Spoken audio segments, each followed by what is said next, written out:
Cinema ரகசியம் நேயர்களுக்கு வணக்கம். தமிழ் திரையுலகில் 50 காலகட்டங்களில் முன்னணி நடிகராக வலம் வந்தவர்கள் எம்ஜிஆர், சிவாஜி. அன்றைக்கு இவர்கள் இருவரும் இரு துருவங்களாக இருந்தனர். எம்ஜிஆர் சண்டை காட்சிகளில் நடித்து பிரபலமானார். சிவாஜி சென்டிமெண்ட் காட்சிகளில் நடித்து பிரபலமானார். எம்ஜிஆருக்கு இருக்கும் அதே அளவு ரசிகர்கள் பட்டாலும் சிவாஜிக்கும் இருந்தது. போட்டிகள் நிறைந்த சினிமா, எந்த நடிகரும் யாரையும் புகழ்ந்து பேசுவதில்லை. ஆனால் எம்ஜிஆர், சிவாஜி காலத்தில் அப்படி இல்லை. எம்ஜிஆரை எங்கு பேசினாலும் அண்ணன் என பாசமாக பேசுவார் சிவாஜி. அதேபோல் சிவாஜியை பல மேடைகளிலும் புகழ்ந்து பேசியவர் எம்ஜிஆர். என்னதான் பாசம் இருந்தாலும் அவர்களுக்குள் இடையே போட்டிகளும் இருந்தன.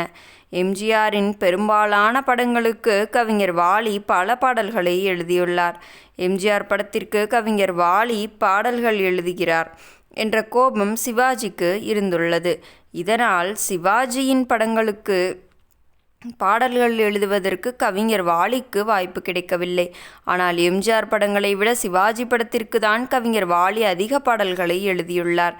இது குறித்த நேர்காணலில் ஒன்றில் பேசிய வாலி, எம்ஜிஆர் படத்திற்கு நான் பாடல்கள் எழுதுகிறேன் என்ற கோபம் சிவாஜிக்கு இருந்தது. அதனால் சிவாஜி படத்தில் பாட்டு எழுதும் வாய்ப்பு எனக்கு கிடைக்கவில்லை. 1964ஆம் ஆண்டு சிவாஜி படத்திற்கு பாட்டு எழுத என்னை அழைத்தார்கள். அன்பு கரங்கள் தான் சிவாஜிக்கு நான் பாடல் எழுதிய முதல் படம். எம்ஜிஆருக்கு 60 படங்களுக்கு மேல் நான் பாடல்களை எழுதியுள்ளேன்.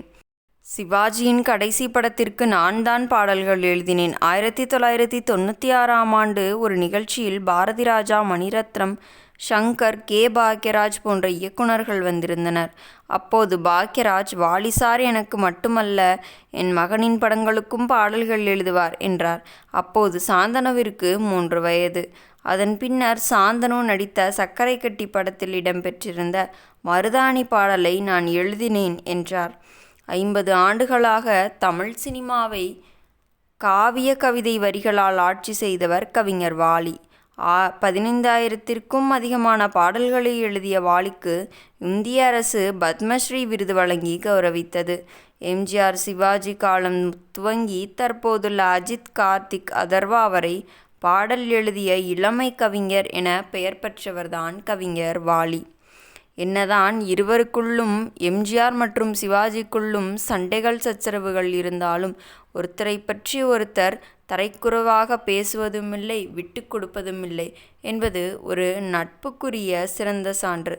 நேயர்களே, இந்த வீடியோ பிடித்திருந்தால் வீடியோவிற்கு ஒரு லைக் கொடுத்துவிட்டு நமது சினிமா ரகசியம் சேனலையும் சப்ஸ்கிரைப் செய்து கொள்ளுங்கள். மீண்டும் நாளை சந்திப்போம். நன்றி, வணக்கம்.